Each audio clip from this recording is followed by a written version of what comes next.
Les commandements. Premier commandement de Dieu, suite, un seul Dieu tu adoreras et aimeras parfaitement. On pêche contre le premier commandement de Dieu, premièrement par idolâtrie, deuxièmement par irreligion, troisièmement par superstition. On pêche par idolâtrie, en adorant les créatures. On pêche par irreligion, quand on profane les choses saintes, quand on tourne en dérision la religion et ses ministres, quand on néglige ordinairement ses devoirs religieux. Profaner les choses saintes, c'est un grand péché qu'on nomme sacrilège. Il y a 3 sortes de sacrilège. Le sacrilège de personne. Le sacrilège, deuxièmement, le sacrilège de lieu. Troisièmement, le sacrilège de choses. On commet un sacrilège de personne quand on profane par le crime une personne consacrée à Dieu, par exemple en frappant grièvement un ecclésiastique avec une mauvaise intention. On commet un sacrilège de lieu quand on profane un lieu consacré à Dieu, comme une église ou un cimetière.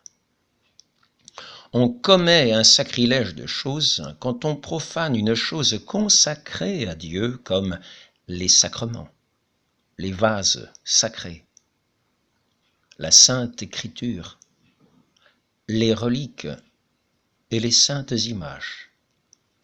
On pêche par superstition quand on attribue à certaines paroles ou à certaines actions des effets que Dieu n'y a point attachés, comme de guérir les malades et de faire connaître l'avenir. Les principales superstitions sont la magie, le maléfice et l'observation des signes. La magie est l'art de faire des choses extraordinaires et merveilleuses par la puissance du démon. Le maléfice est l'art de nuire aux hommes ou aux animaux par le pouvoir du démon. L'observation des signes est une superstition lorsqu'on voit, dans des choses indifférentes, le présage d'un bien ou d'un mal qui doit arriver. Par exemple, c'est une superstition de croire qu'il y a des jours heureux ou malheureux, et que le nombre 13 à table est un signe de mort pour l'un des convives dans le cours de l'année.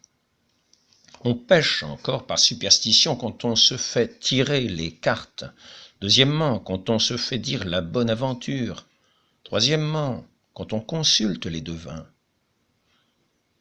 La dévotion de l'eau bénite et des autres objets bénis par l'Église n'est pas une superstition parce que ceux qui font usage de ces objets n'en attendent de salutaires effets que par la puissance de Dieu et en vertu des prières de l'Église.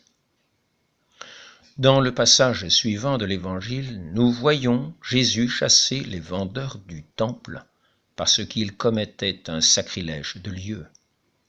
La Pâque des Juifs étant proche, Jésus monta à Jérusalem. Il trouva dans le temple des vendeurs de bœufs et de brebis et de colombes et des changeurs assis, et faisant une sorte de fouet avec des cordes.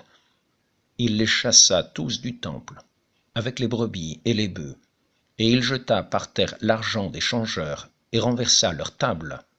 Et à ceux qui vendaient des colombes, il dit « Ôtez cela d'ici, ne faites pas de la maison de mon Père une maison de trafic. » Et ses disciples se ressouvinrent qu'il est écrit « Le zèle de votre maison me dévore. » De l'Évangile selon saint Jean, chapitre 2.